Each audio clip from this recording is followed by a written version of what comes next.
बच्चों, Gyandeep plus channel में आप लोगों का बहुत बहुत स्वागत है। ज्ञानदीप प्लस को पढ़ते रहिए और आगे बढ़ते रहिए। देखिए, ये पुरुरवा का अंश जो आपको पढ़ाने जा रहा हूँ, ये 25 में आया था। संभावित है कि 27 में भी आए। सामने टिकते नहीं वनराज, पर्वत डोलते हैं। कांपता है कुंडली मारे समय का ब्याल। मेरी बाह में मारुत गरुड़ गजराज का बल है। मर्त मानव की विजय का तूर्य हूं मैं। उर्वशी अपने समय का सूर्य हूं मैं।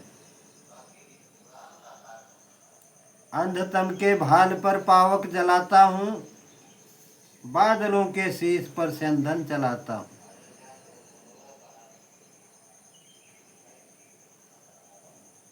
देखो बच्चों, इसमें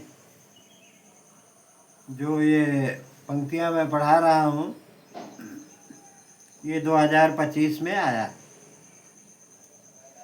इसका संदर्भ हम देखते हैं। प्रस्तुत पद्यांश हमारी पाठ्य पुस्तक हिंदी में संकलित रामधारी सिंह दिनकर द्वारा लिखा गया रचित पुरुरवा शीर्षक कविता से उद्धृत किया गया है। इसका प्रसंग हम देखते हैं। प्रस्तुत पद्यांश में पुरुरवा उर्वशी के समक्ष अपनी शक्ति और सामर्थ्य का बखान कर रहे हैं। अब इसकी व्याख्या देखिए। पुरुरवा उर्वशी से कहते हैं कि मैं इतना शक्तिशाली हूँ कि वन के राजा सिंह तक मेरे सामने एक नहीं चलती। पर्वत मुझसे खौफ खाते हैं और समय रूपी सर्प भी मेरे सम्मुख कुंडली मारकर कांपता रहता है। मेरी भुजाओं में एक साथ पवन, गरुड़ और हाथी का सामर्थ्य है। देखिए, 2 लाइन जो अंडरलाइन की गई है, इसे भी देखिए। मर्त मानो का विजय का तूर्य हूँ मैं। उर्वशी अपने समय का सूर्य हूँ मैं। इसका अर्थ देखिए। पुरुरवा कहते हैं कि मैं इस मृत्युलोक में विजय का शंखनाद हूँ, अर्थात मेरा सामर्थ्य मानव शक्ति का परिचायक है। मैं समय को प्रकाशित करने वाला सूर्य हूँ।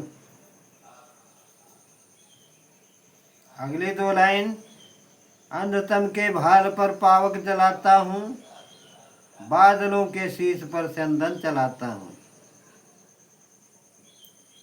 कहते हैं, मैं घोर अंधकार को मिटाने वाली प्रचंड आग हूँ।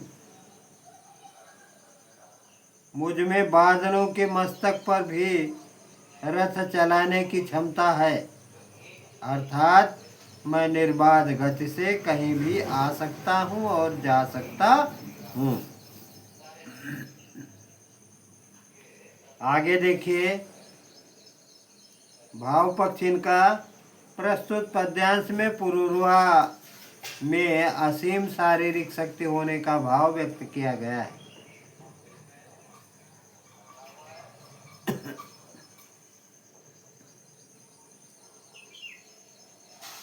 अब इसमें एक प्रश्न है। प्रस्तुत पद्यांश की कविता का शीर्षक और कवि का नाम लिखिए। ये भी 25 में आया है।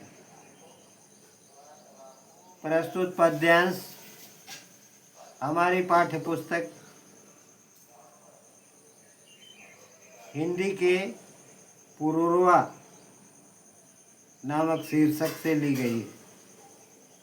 इसके कवि रामधारी सिंह दिनकर जी हैं। यह अभी 25 में आया है। प्रस्तुत पद्यांश हमारी पाठ रेखांकित अंश की व्याख्या। मर्त्य मानव की विजय का सूर्य हूँ मैं, उर्वशी अपने समय का सूर्य हूँ मैं। पुरुरवा कहते हैं इन अंडरलाइनों में कि मैं इस मृत्यु लोक में विजय का शंखनाद हूँ।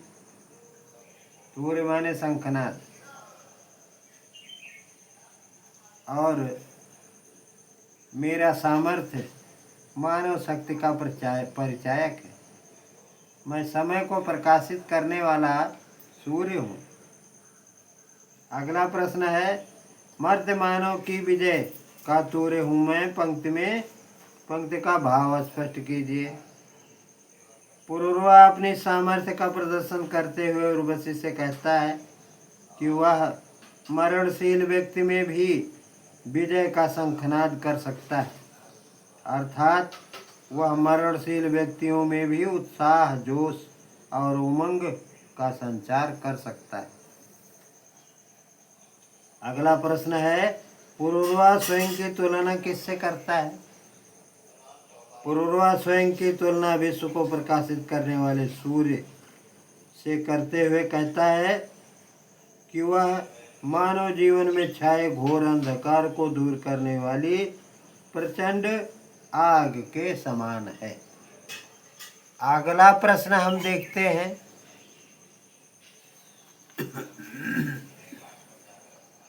राजा पुरुरवा किसे अपने मन की स्थिति का वर्णन किससे करते हैं? राजा पुरुरवा अपनी प्रिया उर्वशी से अपने मन की स्थिति का वर्णन कर रहे हैं।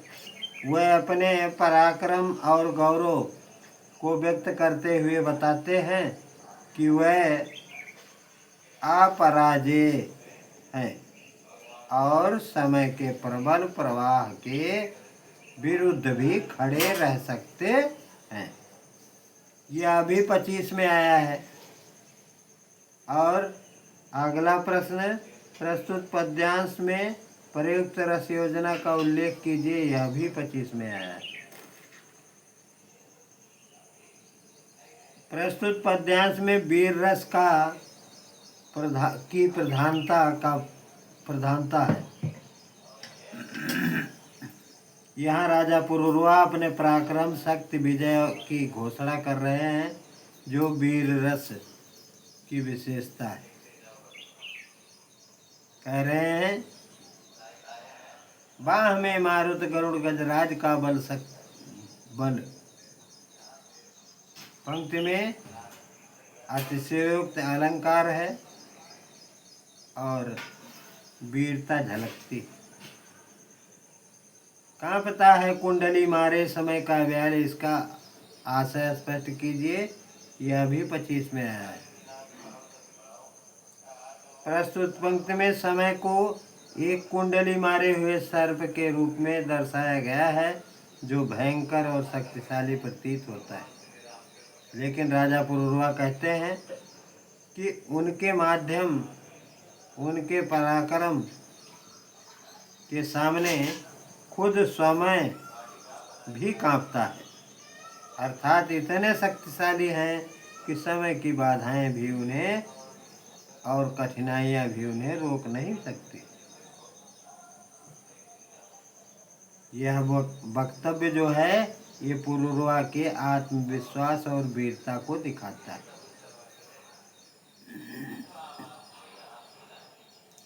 पद्यांश के शिल्प सौंदर्य पर प्रकाश डालिए। काव्यांश में कवि ने तत्सम शब्दावली युक्त खड़ी बोली का प्रयोग किया।